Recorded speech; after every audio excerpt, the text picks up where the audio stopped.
Okay, good afternoon, everybody. My name is Robert Puentes. I am the president and CEO of the ENO Center for Transportation.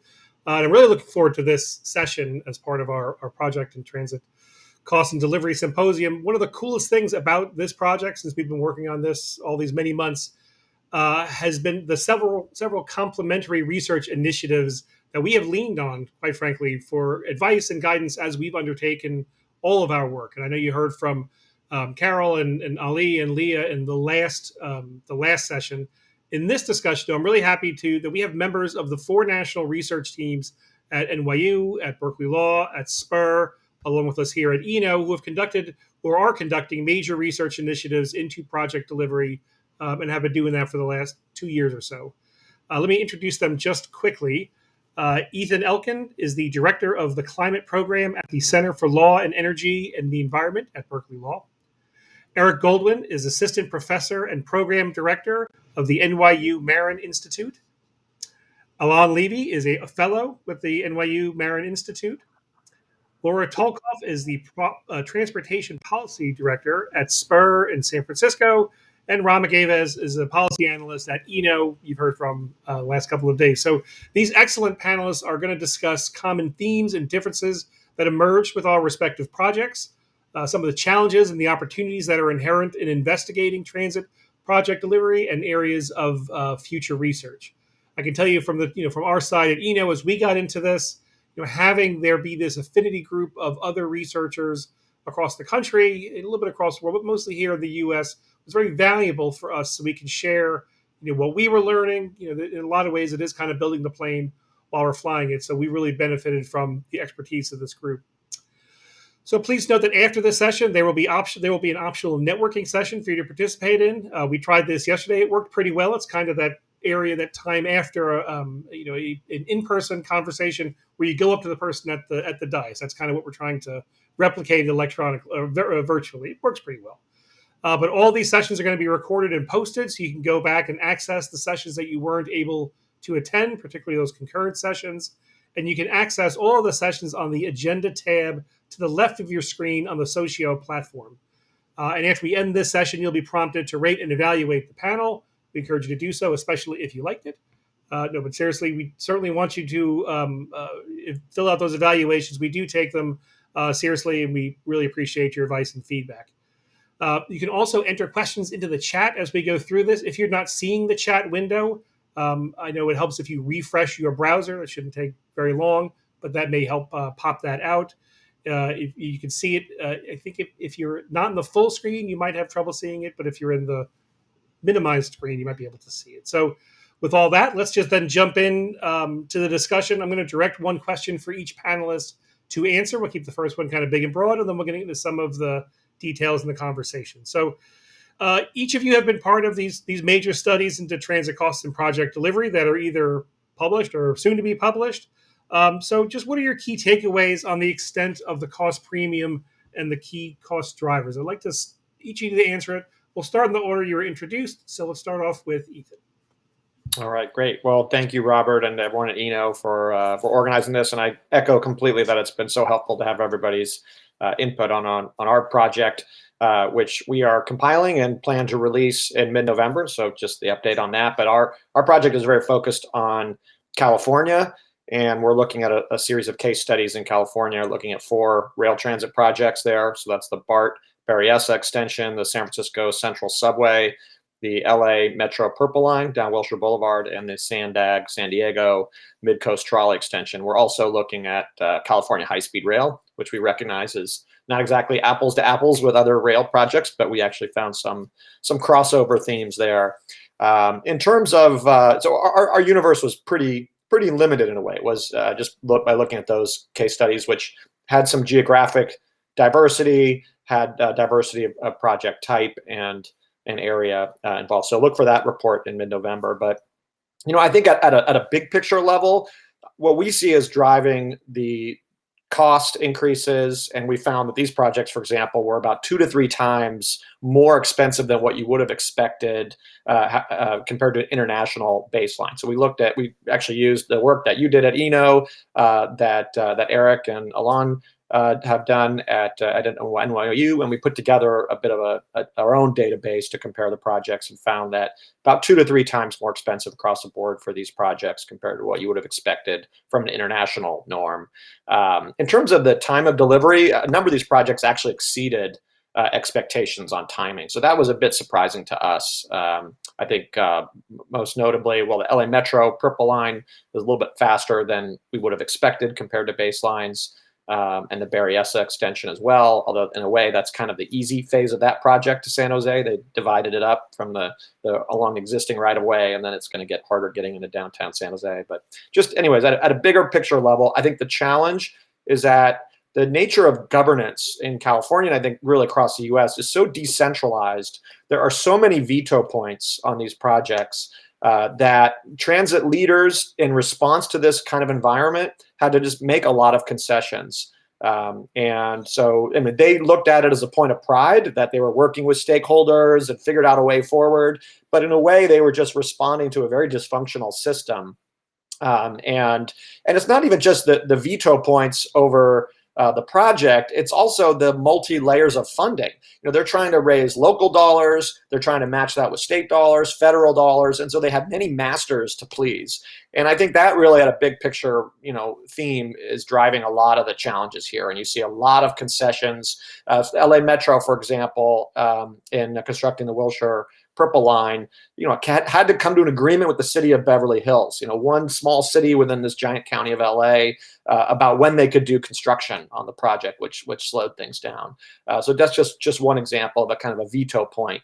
And maybe it's not a legal veto, but it's a political veto point, because city of Beverly Hills has power within the county of LA.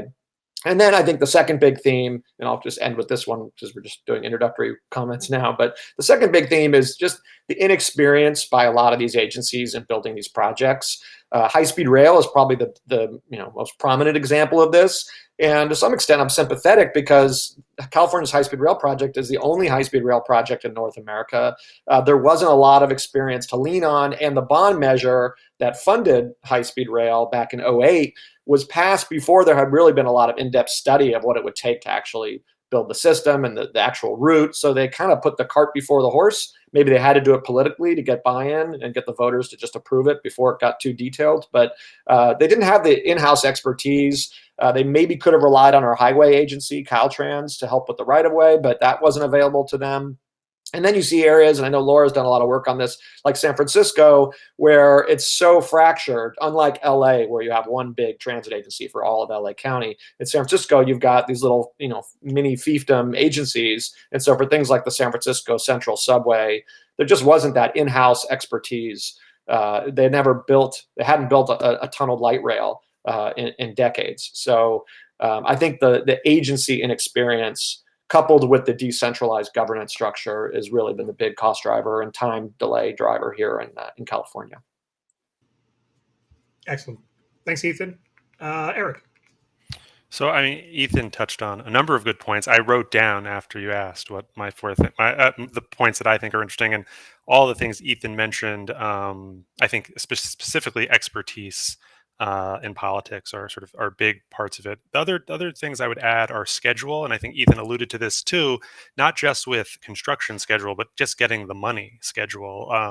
A lot of projects get hung up in, okay, we're almost ready to go. Then 3 years later, you get your full funding grant agreement from the federal government, and then it's full tilt boogie, and you did your cost estimate and you started to put the package together and all that stuff. 6-7 years ago at this point, and so everything is all messed up.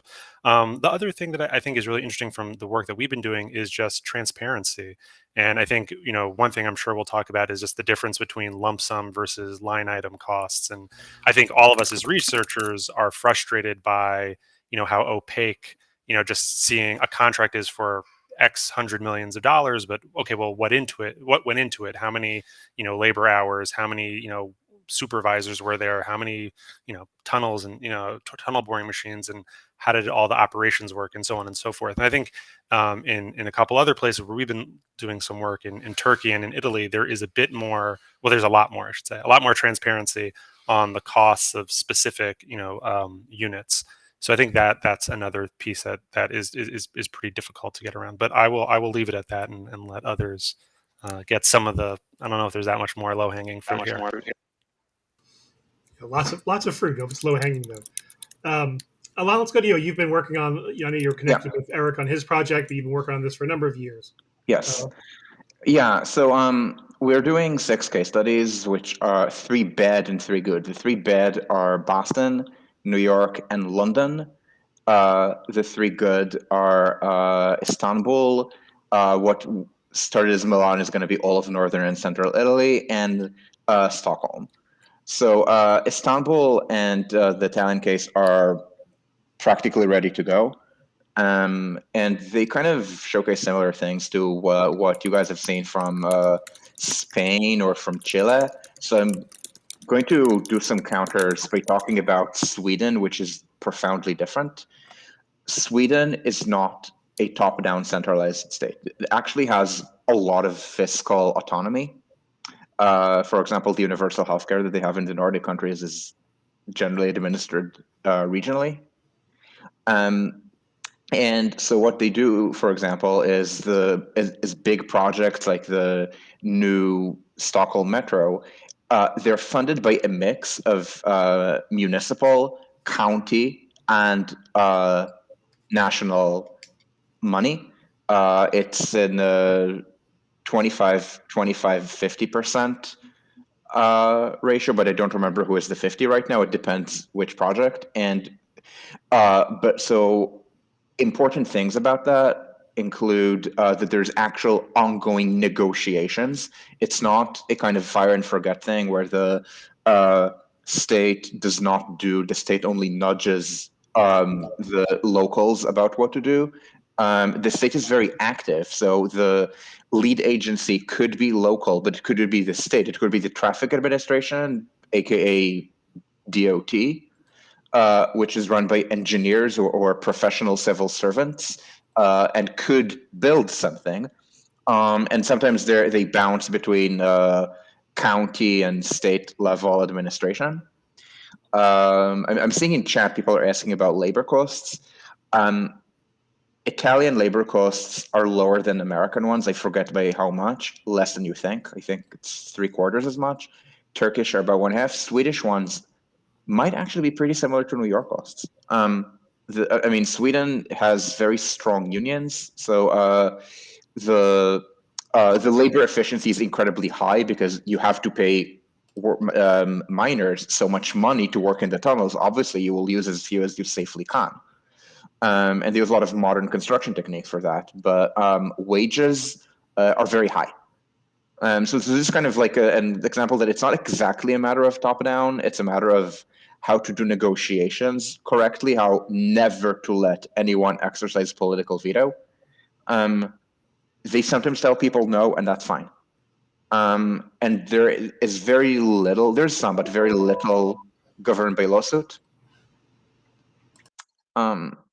If that makes sense. Yes, thank you for that. And you've actually hit on a whole bunch of things I know we're going to talk about here in just a few minutes. So let's go to Laura. Hi, everybody. Thank you. Yeah, I would agree with my colleagues here about the drivers of cost. I think we point to a number of those same ones. I think I'd really like to just emphasize that in our work, we spent a lot of time also talking about project selection and really, and also around project development and finding that so many of the cost drivers and things that contribute to the high costs of projects in the Bay Area take place over the course of project development and design, where we're choosing what to build really and how to build it. And the other thing that I would just emphasize is because we deliver these projects once in a generation, we're not necessarily able to accrue the expertise from one project to another. And so I think that really reinforces the fact that we don't have the same type of institutional setup for the expertise to deliver these projects or to oversee them and to plan them. And so, when we look at other examples around the world, we see a lot more institutional capacity to do that we lack here.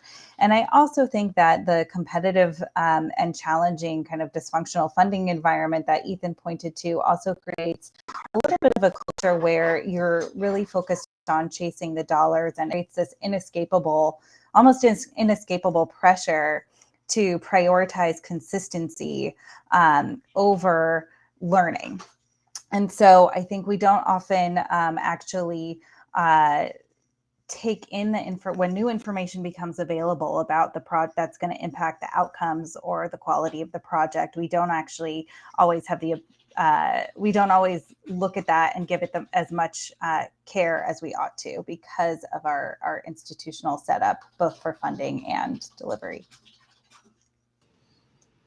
Certainly complex in California. We'll get to that in a second too, I know. Rob, let's just finish off with you. Yes, and I won't spend too much time. I would largely echo what everyone else has said. And if you all tuned into our presentation yesterday, we recapped a good chunk of our findings. But really the staff capacity point is really critical. That came up time and time again in our work. On the data front, we found that across the board, we pay 50% more to build projects. They can take anywhere from half a year to 1.5 years longer to build. And we found that specifically for tunnel projects, that premium is getting worse. Once the half dozen subway projects under construction and Los Angeles and Seattle and Austin and a few other regions are complete, that cost premium is going to nearly double. And that's not even accounting for New York.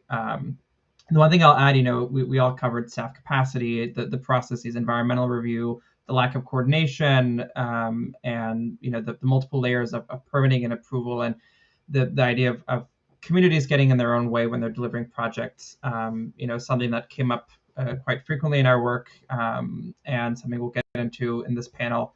And the last thing that we really stress in our recommendations towards the end of the report is that all of these issues really put project sponsors into this frame of making suboptimal decisions when it comes down to how we plan projects. And because we're so afraid and because we're so cognizant of costs, and because projects take so long, and there's concern about the size of packages that you bring to voters, we end up trying to build in the path of least resistance, which doesn't end up saving us that much more money when we compare our at-grade existing right-of-way line costs to those trams that you see in places like Paris and Italian cities that run through the heart of cities. And so because we're in this cost and resource constrained environment, we it was an underlooked element of the report. We didn't look into routing, but we found consistency in that, hey, when we looked at these lines in the US and compared them to their international case studies, we're really making suboptimal decisions that undermine the utility of transit. And I think that's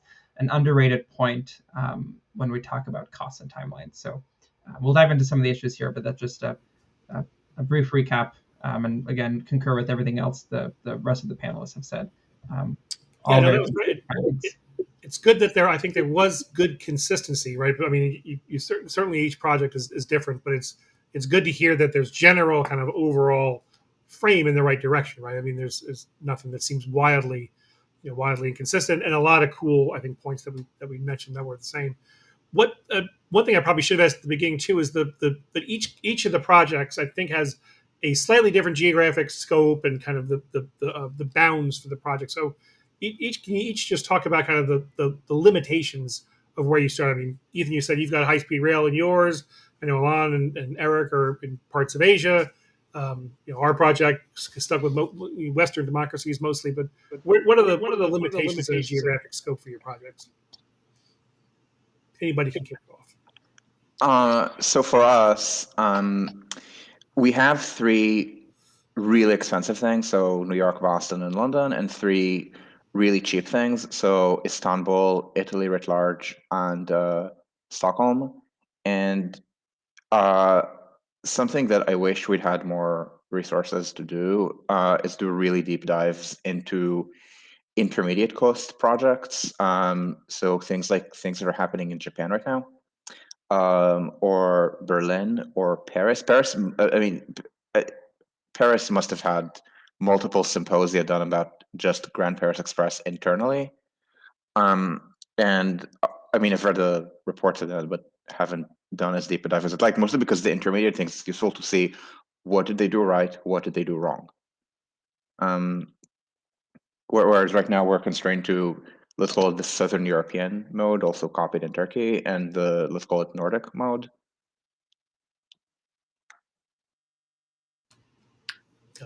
Well, I mentioned a bit briefly about our scope, that we're just focused on the California projects and those 4 rail transit, and then the high-speed rail is a 5th project case study. I think one of the challenges for us is that there aren't that many projects to choose from. We had to choose projects that were significant in size to be meaningful, and that also were essentially either just completed or about to be completed. So that limited our universe a little bit. And then also, when we were putting together the baseline comparisons that I was mentioning, where we want to try to get a bit of a cost and timeline norm that we could then compare our projects to, that was a little tough to do for a California specific baseline, because there aren't that many projects in California, and you have to remove our projects from that baseline, and then that also limits the numbers there. So to the extent that we're trying to create a bit of a context for how well these projects did compared to at least a California baseline, that was very challenging. But I think it's maybe a little bit more meaningful from a national and certainly an international baseline. And then for the international baseline work, we definitely excluded countries that we felt like were not really applicable, just because of the governance models there. And I would just want to do a quick shout out to my co-authors on this, Katie Siegel and Ted Lamb. Katie in particular is doing a lot of that numbers crunching. So hopefully we welcome comments once this is out in mid-November. So thank you. And from Spurs Perspective, we're an urban policy organization promoting a more equitable and sustainable and prosperous Bay Area. So ours is the most limited in its geographic scope, really focused on mega projects in the Bay Area, mostly but not exclusively rail. And I would say that compared to the other studies, we didn't go as in depth on some of the case studies, but really focused on sort of the portfolio view. And I think, we focus a little bit less on procurement, a little bit less on the actual construction, but really on kind of the regional planning and project specific kind of project development planning perspective, how we choose what to build, basically, a little bit more than the procurement and construction side. So did you have projects in your work that weren't built, or were just in the planning stages, or did they include those? Yes. We both completed and in progress. But not just in planning. Correct. And then just quickly on the ENO side, we looked at, we did 9 case studies in the US. We looked at LA, Denver, Seattle, and Minneapolis. We looked at internationally, Toronto, Copenhagen, Paris, and Madrid. And we did a highway and transit comparison in Northern Virginia with the I-495 hot lanes and the Silver Line extension. And so I think one of our constraints and one of the things we wanted to do with the next phase of this work is go beyond Western Europe. And so we're looking into the next phase of this work adds 10 countries, again, looking more broadly just at their portfolio of projects and specifically governance and decision-making. So how do they plan and fund projects? And so that is forthcoming. When we're expanding our focus, we have countries like South Africa and Chile and South Korea and Japan. And I think another element of the work that we, again, for each of the case studies, we took that portfolio view. So we took the package of projects more just generally and did some deep dives, as we got anecdotes and high profile projects that came across our radar. I think the one thing we didn't do that, but I think is really interesting for future work is a bit of a deep dive into one specific project where you can really analyze that each phase of the schedule, each phase of the cost estimation. A lot of that data is really hard to come by, but I think that portfolio view is still really helpful because it allows us to just better understand each region's general approach to delivery. And there's a question in the chat around that segmentation of the cost. We can get to that in just a second, but I just want to stick one more follow up from that. Ram, I'm glad you mentioned the highway project we looked at. I think when we went into that, we actually didn't know what we were going to find, but actually I think that was very illustrative for us to find out just how streamlined and straightforward it was on the highway side, and that kind of brought up a lot of the transit challenges you guys have already talked about. Ethan, you're I think the only other one who looked at a project outside of the transit realm, including the California the HighSpeed Rail project. It is a little bit of apples and oranges, but what have you found from that project that's helping you inform the work on the transit side? Yeah, well, high-speed rail has gotten a lot of press, and I think most people recognize it as not going well, to say the least. It's pretty sad. You know, the voters did approve the bond measure in 2008. Construction began really a couple years later.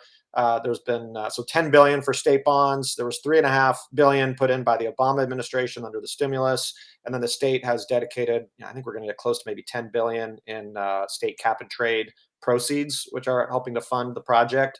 And at this rate, a decade in, we've got maybe 120 miles of some kind of right-of-way built. There's no tracks laid. There's no systems in place.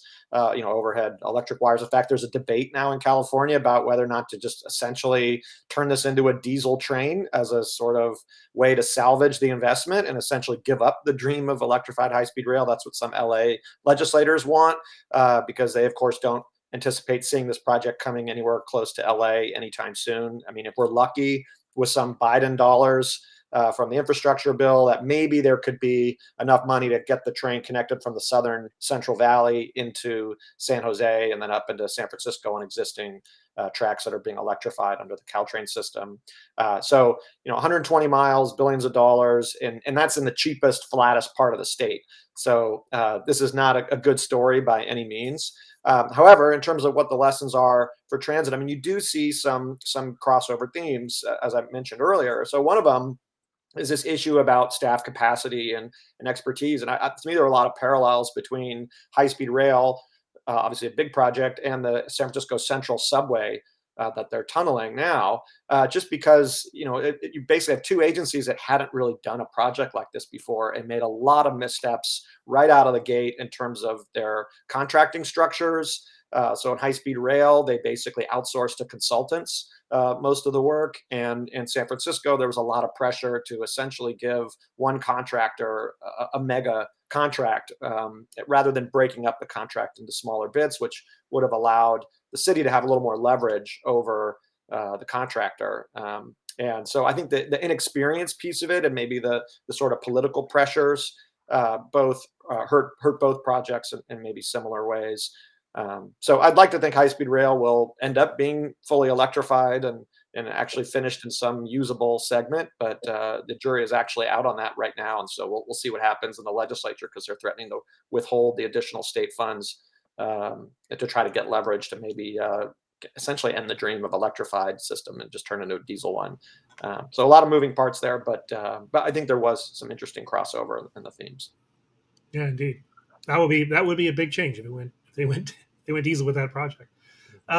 How about other modes like bus rapid transit, for example? I think some of the work that we had seen that predates some of this is advocates for BRT, saying how much easier it is to, and we were big proponents of BRT too. But any of you look at that or consider looking at projects that weren't on the rail side for comparisons?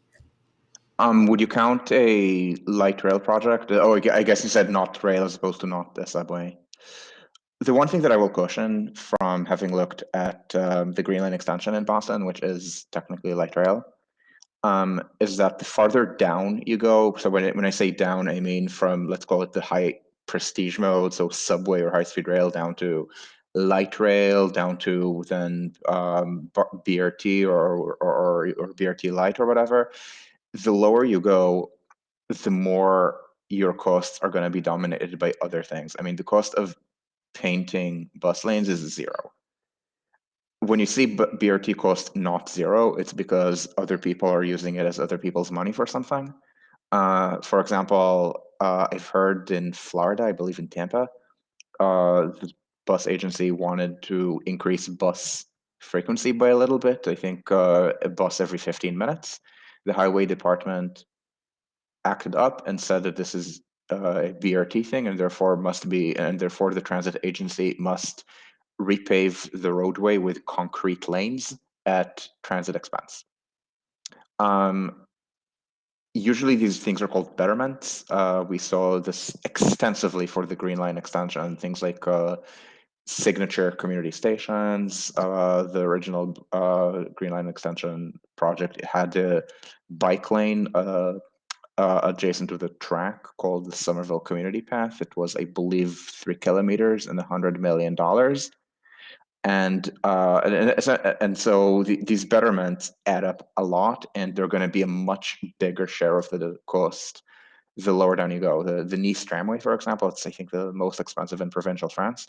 1/3 of its cost was not the tramway, but betterments, things like tree planting, plazas, things like that.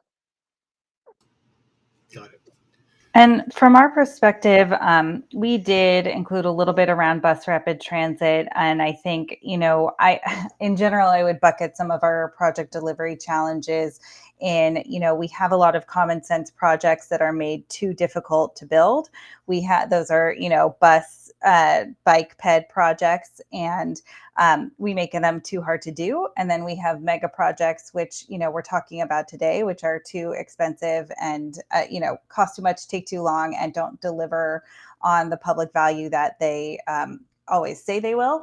And then the third bucket is, we're also just building a lot of projects which are perhaps not worth building anymore. And especially in a climate emergency. And, a lot of highway expansion, we're still building quite a lot of highway in California, to be fair, to be clear. And so I think, when we looked at bus rapid transit, there was one in particular, International Boulevard East Bay BRT, which connects several cities in the East Bay of the San Francisco Bay Area.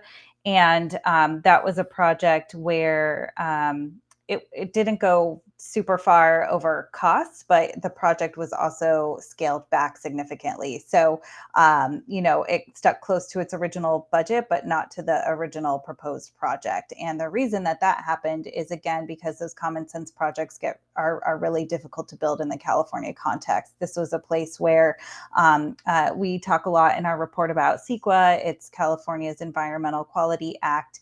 But it plays a very important role in environmental protection, but it also gives individuals an outsized influence over projects. And so this is a case where, you have a business owner in Berkeley who didn't want to have parking taken away. And as a result, threatened lawsuits over Sequa, and as a result, the project gets significantly scaled back, and that's kind of a story that happens over and over again. And so, but I really put this right now kind of in the bucket of a lot of common sense projects that are just too hard to do unnecessarily. I wrote that down because I was so disturbed by your phrase. The common sense projects are tough to do. It's a good distillation about what's going on in a lot of cases. And it reminds me of something that, and I think Alon was touching on this too. You were talking about the signature stations. To what extent did you all find that this issue of the lack of customization, maybe it's kind of where you're going along with kind of the betterments, and how much of a role did that play? I think for our work, we found that we're actually intrigued by some of the off the shelf stuff we had seen in other places, and the lack of customization, some of the better ones. But did you all find that was, and Eric, I know in New York, that's clearly a big issue with the Second Avenue subway, things like that? Yeah, I mean, I think, one thing that Alon and I have discussed a lot is, in Madrid, they're famous for just sort of reproducing the same station design, over and over, same materials, all that kind of stuff.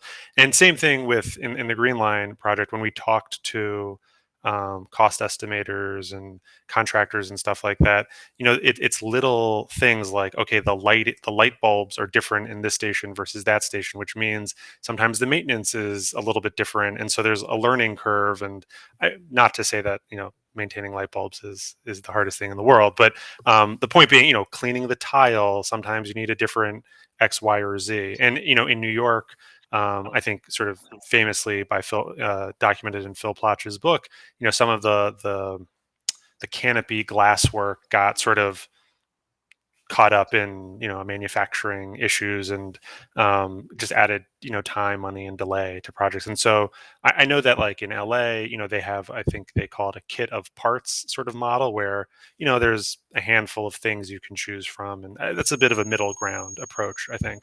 But at the same time, I think one thing you see in the States is that a lot of these stations from BRT to subway to light rail, sometimes it's about placemaking and community and about like something much broader than just connecting two points and moving things along as quickly as possible, because ultimately, like, for a transit system to be successful, you want it to be relatively frequent. You don't want to be on a swing doing a crossword puzzle under a shaded whatever, drinking a margarita while you wait for the bus. You just want to get on the bus and go. So I think that's just what are the goals and what are we trying to do is always the important thing to define clearly. And then, sort of as Alon pointed out, and Ethan and Laura and Ramik all know, is if the community or an elected official asks for something that sort of takes you beyond that scope, it's not about just, I mean, there are many ways to say it. You could say no, or you could sort of try to be transparent and explain what are the trade-offs, right? Like, I think that's the big thing with Green Line, and I think a lot of the stuff with Second Avenue Subway as well, is if people understood, okay, what you're asking is now for me to spend 10 times as much money and to take 3 times as long, is that still what you want, or would you prefer that we sort of keep this thing moving and I stop spraying dust in your apartment window every night? I'll add to this. Is, standardized and ugly are not the same thing. So Second Avenue Subway, the stations there are highly non-standard, but if you go there, it's not like they have interesting architectural signature in it. So for example, in Berlin, actually, it's not one of our cases, but I've seen videos about it. I know its costs. I've taken that extension. It's the U5 extension. It opened about a year ago, right underneath city center. And they made sure the stations would be architecturally notable, to the point of having to find the one place that would make there's this star kind of canopy in one of them.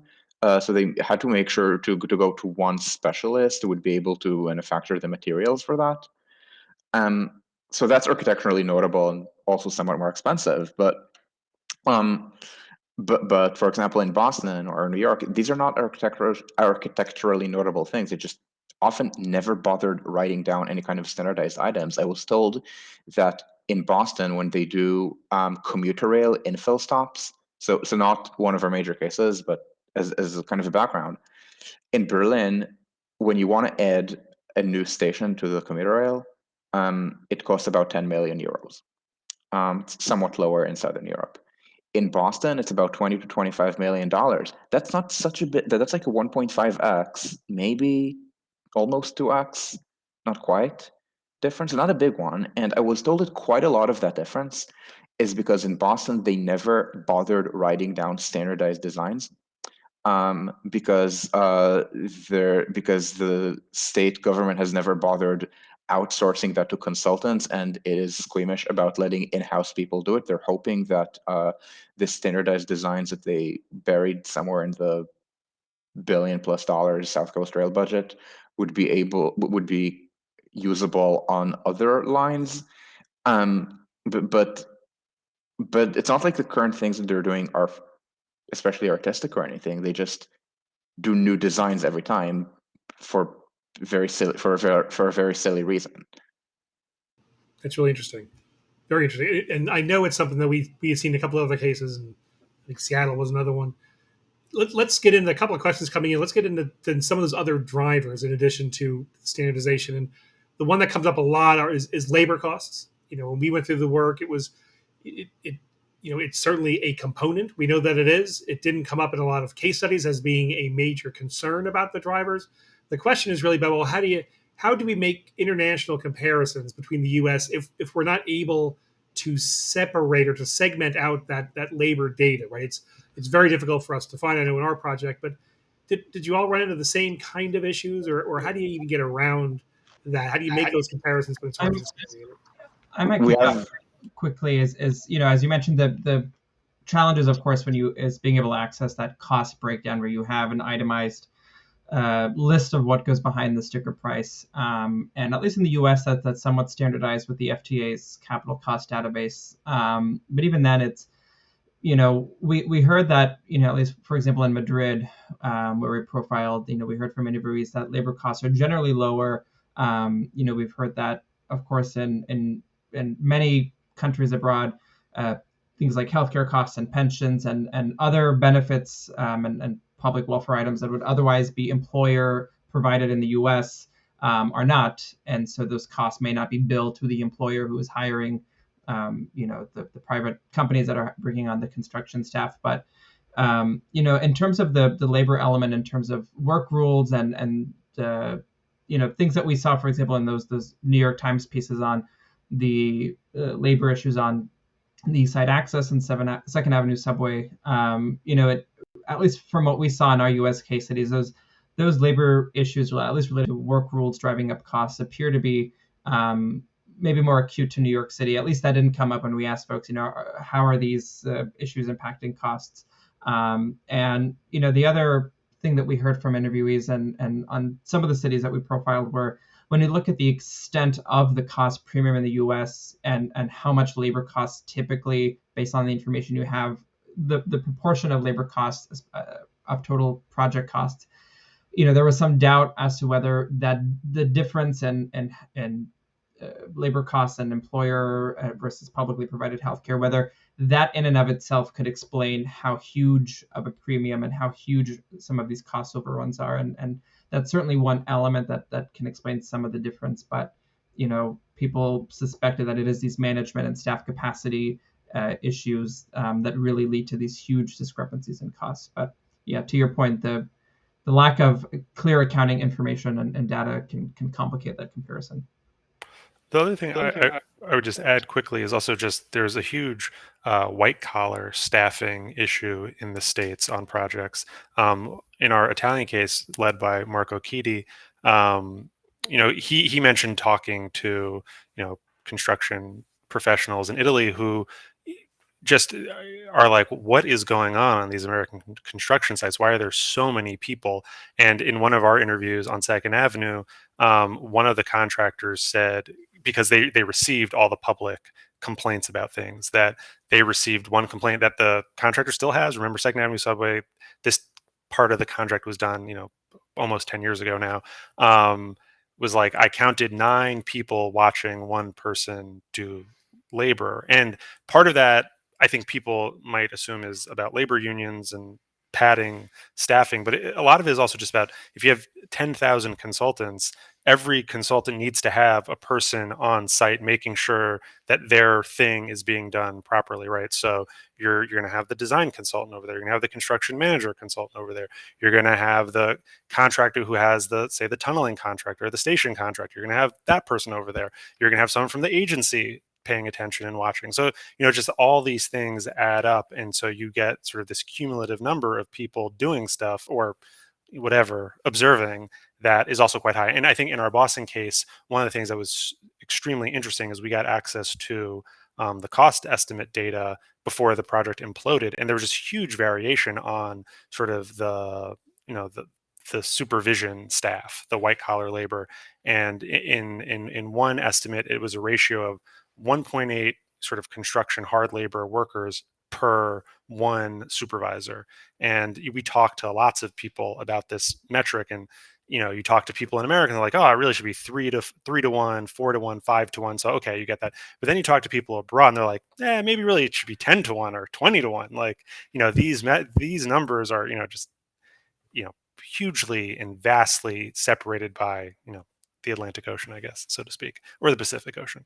So I think that's another part on labor that is quite interesting and is hard to get at. Yeah, and I will add, so we also saw, I don't actually remember if we saw exact Turkish staffing numbers. I know that we both saw exact Turkish wages. But in Italy, we saw exact staffing numbers. It's about half as much in the tunnel as in New York. And this is specific to New York. In fact, specific to New York City, specific to the Sandhogs. The same lead agencies can do the same thing just outside Sandhog territory. There's something called the Delaware Aqueduct Bypass Tunnel, which is a water tunnel being built under the Hudson at a rather large coast, far enough up the river that it is outside city Sandhog territory. And the number of people that they need at any given time inside the a tunnel inside the tunnel boring machine, I was told is between 10 and 15. Now, the range that I have seen in my part of the world is between 9 and 12 or 9 and 13 maybe. So basically, I mean, I'm not gonna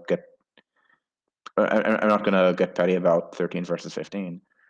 But in New York City on the subway, the numbers I saw were in the 20s, I think 22 maybe 24. So a lot of it is overstaffing. I kind of want to caution against talking too much about healthcare, mostly because, I mean, yeah, we have national health. I mean, in Germany we don't, but in parts of Europe we have national healthcare, but that's paid through taxes. So in Sweden, every 100 kronor that you earn, and you means literally the entire Swedish economy, it's a flat tax, your employer has to give an addition on top of the 100, about 31 or 32 to the government for social benefits. And that is going to be on top of various benefits that you're going to get. The fringe rate is not it's never 1-to-1. I was told that in Sweden the fringe rate is 2-to-1. So every kronor the employee sees in gross wage, so before paying Swedish taxes, the employer has to pay that krona plus another krona in taxes and fringe. For example, temporary housing for construction workers brought in from other parts of the country. So a lot of these things are, or things like prevailing wages, these are things that happen everywhere. It's not, so again, there are labor issues, but it's generally never going to be anything that's going to be important in internal American politics. So healthcare is something that I saw mostly in context of Obama-era debates about universal healthcare. And it's never going to be about this. It's never going to be about anything internal to America. How about in California? Thanks for that, Alon. In California, there's the same kind of concerns, or those. I think the labor issues come up a lot in the East Coast context. It seems like, just anecdotally, places like New York, as was mentioned. How much of a role did it play in your work? In our case studies, it didn't come up as a major factor, and there weren't. I mean, it was difficult for us to get a sense of the overall budget. And that was one of the challenging aspects of the project, was just getting information and budget information in particular. Not to single out any one agency, but VTA down in Santa Clara was not particularly forthcoming. Of course, they had a tragic mass shooting event in the middle of our efforts to try to reach them. But we had to do some Public Records Act requests, things like that. But when I think of the labor issue, I mean, really, it's more of an upfront political dynamic that's happening. So labor is a big supporter of a lot of the local funding measures that end up providing the dollars for rail. I mean, HighSpeed Rail is no exception there, so that's one aspect. And then when we talk about Sequa, I mean, the reason why Sequa isn't really reformed at a very fundamental level in California is because it has very strong labor union support in Sacramento. So from my perspective, it's more of a sort of behind the scenes, political dynamic factor more than a project delivery one. And it hasn't really been a challenge from the folks that we've talked to at these case studies. I think there are much bigger issues related to just agency management and the local concessions that have to be made. But Laura may have found differently in the Bay Area, but at least for our case studies, that was the case. I think this group has covered it well. Appreciate that. And the one then related you brought up about Ethan is around Sequa, which is unique to California, but it comes up in this the national context when we talk about NEPA, right? I think a lot of folks go into this work thinking, oh yes, it's labor and it's NEPA. These are the big drivers. So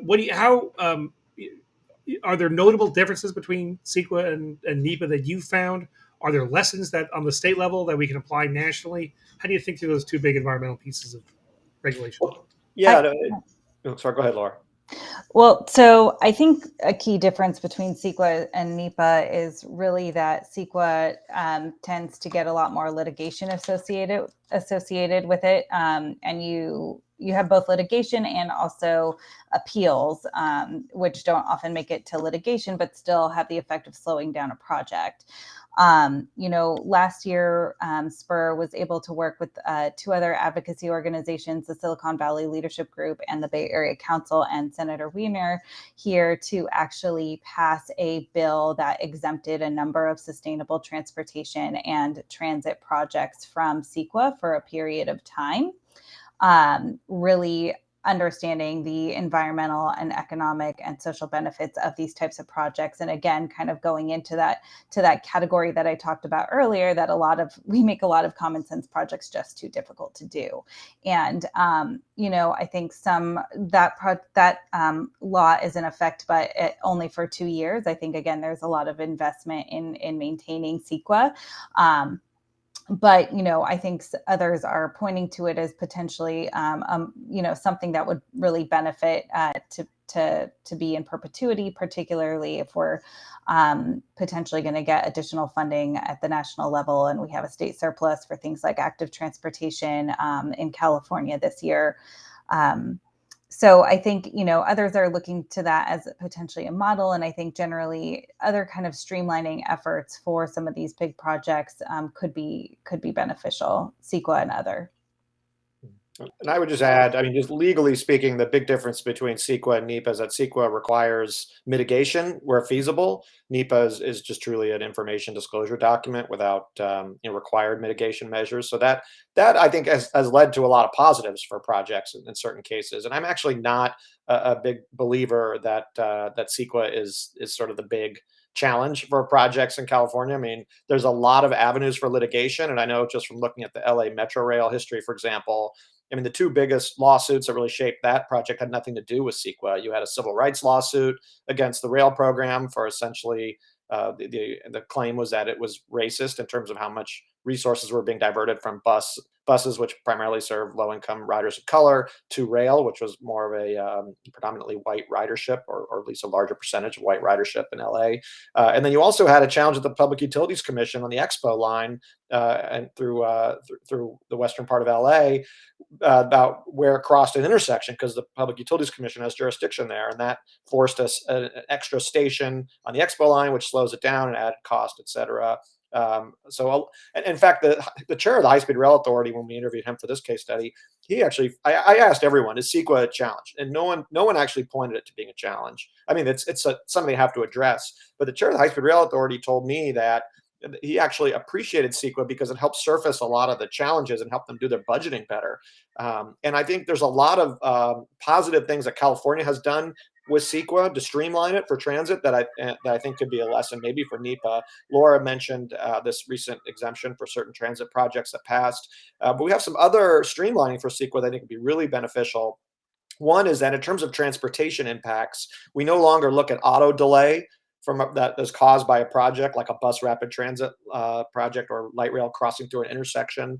That is no longer the metric. It's now about overall vehicle miles traveled, and transit helps with reducing overall vehicle miles traveled. So that essentially exempts a lot of transit projects from that aspect of Sequa review. We also have a separate process in California where if you have a net zero in terms of greenhouse gas emissions project and you commit to meeting a bunch of other environmental standards, you get fast-tracked judicial review on your Sequa suit if it's a big project. And I think that kind of model could potentially be applied to big transit projects. Basically show that you're hitting these metrics, and we'll give you a pass or at least accelerate the environmental review. So I think actually California has some positive lessons with Sequa that could maybe inform NEPA debates on these rail projects going forward. So in Germany, we have lawsuits fairly uniquely within continental Europe, and there's also a disaster. So in Italy, if you don't like what the state is doing, then tough luck. Spain, same thing. France, it's a little bit more complicated, but the state can do a declaration of public utility and then end of discussion. Germany is different, and Germany gives a lot of NIMBY power on this, and the result is that we see projects. So first of all, we see projects that should be built but are not. So for example, certain high-speed lines, like between Hamburg and Hanover, have not been built essentially because of local opposition who claimed that as rural residents not bypassed by the line that are more moral than the much larger urban populations that would be served. They also make lines just more expensive with the German high-speed rail. You see this with the tunnel percentage. German high-speed rail does not have any cost premium relative to the amount of tunneling. So you look at the cost per kilometer and the proportion of each line that is tunneled, and Germany looks rather normal there, but the proportions that are tunneled are very large relative to our terrain, which is not that mountainous. They're very large essentially because of weird things that come from community opposite force a lot more tunneling. And so the stronger you give local communities power, the weaker everything's going to be, the more adversarial legalism, the more lawsuit power you have, the weaker everything's going to be. I mean, you want to do environmental protection, there's exactly one way to do it, and that is to empower state bureaucracy to make these decisions on endangered species and on noise levels and on pollution levels and so on. And it's those, and I'm glad that's kind of related. I mean, the exemptions, those kinds of ways to get around it, I think is something that we found in our work. I know it does seem to be a common theme. We're almost out of time. You knew this wasn't going to be enough time for this great discussion, but I want to end with more of a lightning round. I think just some quick answers to the So what's next for your work, right? I mean, none of these projects is going to solve and answer everything, but what are still some of the lingering questions that you have out there, and maybe give us some hints for what additional research might look like. Laura, you're up here on my top left. Why don't you go first? Sure. I think, SPUR is a research organization. We're also an advocacy organization. So our work right now is really working on trying to shape some of the big projects that are happening in our region towards better outcomes. Eric? Alana and I love the cases. It's put us in contact with just a lot of really interesting people and has helped sort of give us just a broader context for understanding this stuff. So I think we would love to just keep doing cases and adding to our, the universe of knowledge. I think, as Alana pointed out, right, we've focused on extremes rather than the median. And in theory, right, you should first figure out the causal mechanisms that get you to the middle, rather than focusing on the extremes. But we were trying to do things quickly and get some answers. So we started a little bit backwards. But then we're also trying to expand and look at things like high-speed rail, specifically in the Northeast Corridor, maybe eventually looking at what's going on in California and Texas. And again, always looking at this sort of international context and saying, what's going on here, but then how does it compare, and what does it look like when we see what is going on in other parts of the world? And I think we also want to look at some of the land use piece of some of this stuff and just sort of say, all right, we're funneling billions of dollars into a light rail, a subway, a high-speed rail, but our zoning is still, surrounded by parking lots, and there's an industrial, I'm looking at something in Indiana right now. There's a steel erector right near a train, an Amtrak station, and it's of the 60 people who get on and off the train in Waterloo, Indiana, I don't think anyone is looking for a quote on structural steel. But I think looking into some of those things is what is really interesting to us, and I'm sure Alon has some ideas too. Yeah, the only thing I will add is that we would like to be more synthetic and less analytic in the future. So things like, hi, here is how on $20 billion you can build high-speed rail doing Boston, Washington in 3 hours and a half. Or here's how on a similar budget you can add this many hundreds of kilometers of subway in New York City. And Alana and I also love bus network redesign stuff. Yeah. I mean, a lot of things about transit and land use, but these are, I think, the outgrowth of the construction cost comparison, if that makes sense. Indeed, it does. Thank you for that, Ethan. Yeah, I would just add that we don't have any formal plans on this yet, but I'm interested in how we can leverage state funding to try to get better outcomes at the local level, ways that the state can condition its funds to ensure that projects are not over-designed, maybe provide a bit of political cover so locals don't have to make those concessions to those narrow interests. If they say, well, look, the state is tying our hands here. And I think the best way to do that would be metrics that would basically require transit agencies to show that we're spending, this amount of dollars for this number of riders. So they have to show that there's a cost effectiveness to how they're spending the dollars that's tied to access and ridership to the system, because too often they're making choices that, concessions like building parking garages. We saw that in Sandeck. The San Diego leaders were proud of the fact that they negotiated this parking garage, which to me is a terrible land use. You'd rather see affordable housing or offices, anything that's dense and compact and not with a lot of parking around it. So tying into better land use and to more optimal design decisions and ways that the state can leverage that, I think is really a key need going forward. Indeed. A lot of applause on that one. And Ramak. Yes, I won't take too long, and shameless plug, on Thursday we'll preview and talk about some of our upcoming work. So join us for the closing session of the symposium. But we do have, as I mentioned, we're looking at 10 more countries as part of this international decision-making work. We're planning a New York case. We're hoping to do some more data work. We're constantly updating the database. But we do want to, expand this work in other directions, whether that's more cases or, really looking at the training component. That's something that we've done in the past, and I think there's definitely an appetite for that going forward. So, we're very interested in kind of crowdsourcing ideas for where we can be most useful. And I think some of those lingering questions of, okay, well, we identified and diagnosed the staff capacity issue. What are some of the training tools that we can make sure that are getting into the right hands? Again, uncovering more cases. The broader you widen your horizons, the more things that you can discover. And had we not done Chile as a case study, we would not have found that they had one of the lowest cost subway build-outs, even cheaper than what we saw in Madrid. So we were always excited to broaden our horizons across, Western democracies.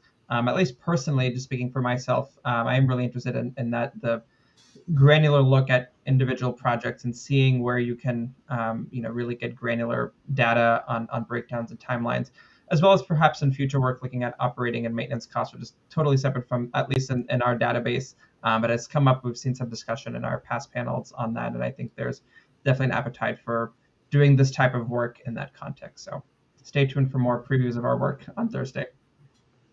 Yeah, I think this work inherently is the peeling the onion kind of phenomenon. It keeps on going. So we're just out of time, but thank you so much. I really appreciate this great, robust conversation. As I knew we wouldn't be able to cover everything in an hour, but again, the common themes I thought were great.